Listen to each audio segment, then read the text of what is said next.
Let's talk about when to choose repair or replacement of your HVAC system. No two situations are going to be the same. A couple of things to consider there.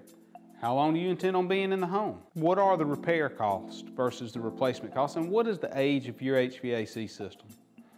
I typically believe that if a system is greater than 10 years old, you're better off to take the money that you are going to invest in repair and put that into a new HVAC system where you're going to pick up efficiencies and extended warranties. If your house is going to hit the market in the next couple of years, it may be a good idea to just go ahead and make the repair to your HVAC system if the system is less than 10 years old.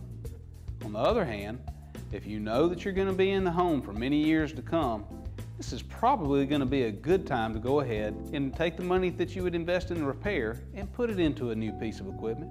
It's going to give you new extended 10-year warranties and increase the operating efficiency of your system. Each month you're going to begin to save money.